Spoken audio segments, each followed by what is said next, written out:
I'd like to introduce Sam from England, who has ME. Welcome, Sam. Hello. Could you tell me what led to your diagnosis of ME?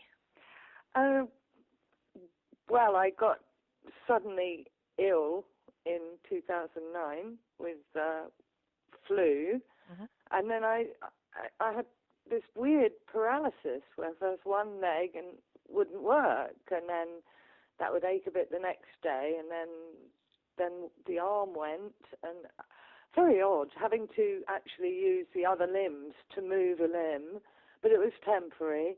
I had terrible tinnitus and very severe vertigo, as well as all the usual ME delights of pain and headaches and hardly get out of bed. The doctors needed a bit of guidance, and I've been using computers forever, and I feel very blessed that I've got access to information online. I obviously wanted to know what on earth was wrong with me. The doctors told me I was depressed. Well, and I laughed. I'm just not a very, very depressive personality. Lucky old me. Anyway, they were talking then CFS, and I said no, ME, because I don't really believe that CFS, chronic fatigue syndrome, is an accurate name for the illness that I have, which sort of is, I mean, I've lost it. That's okay. That's all right. We'll cut that piece out. So, when did you get your diagnosis of ME? Eventually in November 2009. But I'd realised what was happening probably in the September, October. Yes. How old were you then? No spring chicken. 59. 59. Right. So how did that impact on your life and your family, having you so incapacitated?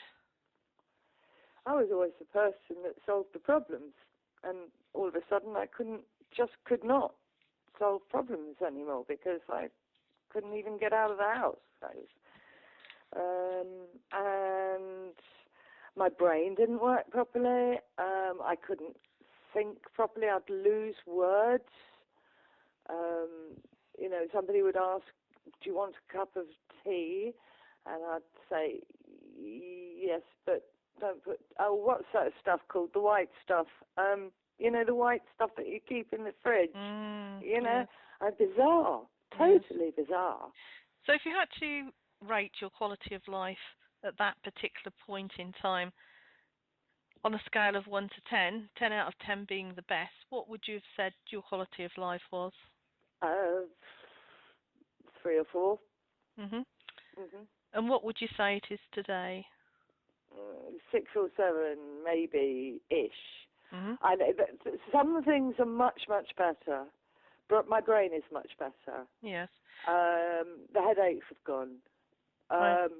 But I've still got this business of if I try and have a normal, like last week, I went over to my daughter's in the afternoon.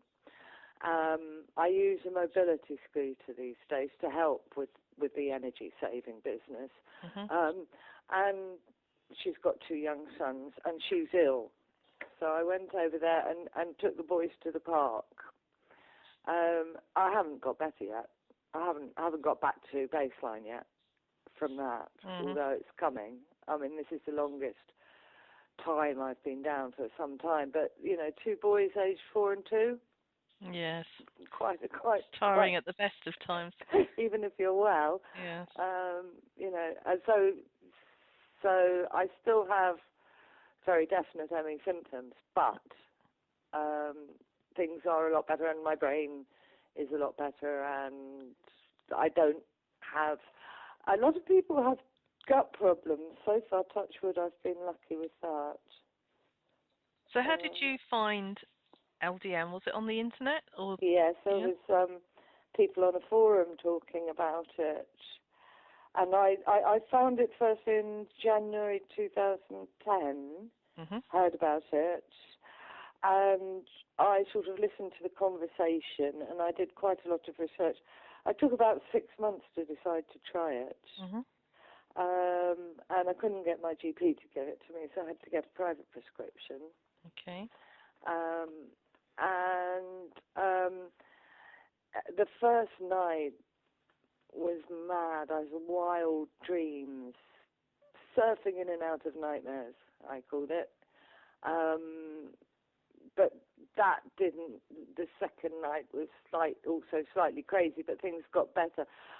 Another great change from starting on LDN is that my sleep became much better, and I very rarely got those nights where I very rarely get those nights where I just can't sleep, and nothing like it used to be. Lying in bed, just listening to that. I was always very strict about bedtime at 10. Don't get up until after the World Service is finished. But I'd spend all night awake, just sort of trying to sleep before LDN. After, I haven't had a night like that. I sometimes have difficulty sleeping, but it's rare.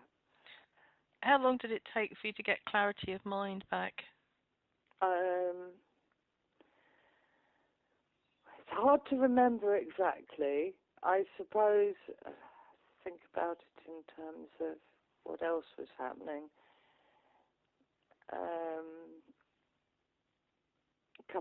A month or so, maybe. Well, I mean, I experienced the same thing. I mean, I've got MS, but the same cognitive problems that you were describing. And for me, luckily, it was like 3 weeks when everything seemed to click back together and I could think and speak and remember. Yes, I'm finding it hard to think back to that time now. Yes. But so it's a similar ballpark, isn't it? Yes. I mean, it's for people listening to this, if you haven't had really bad cognitive problems, it's hard to explain to somebody how awful it is. I mean, it is terrible. You put the potato peelings in the fridge and chuck your car keys in the bin. It's as if your brain just goes absent on you. I used to lose things but couldn't find them.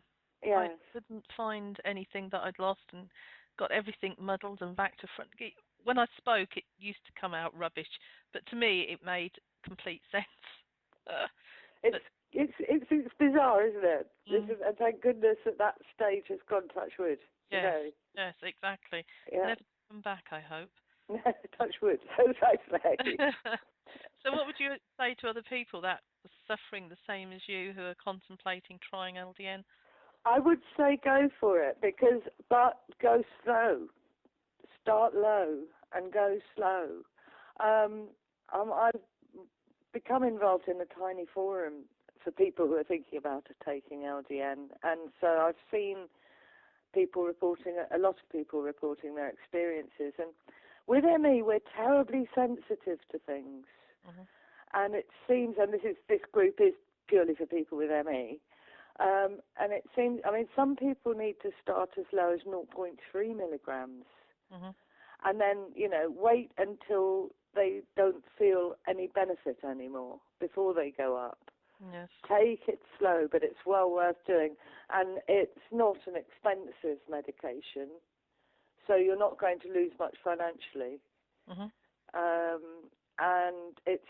I looked, before I started taking it, I looked at all the information I could find about toxicity. Well, it's hardly toxic at all. You need to take over 300 milligrams a day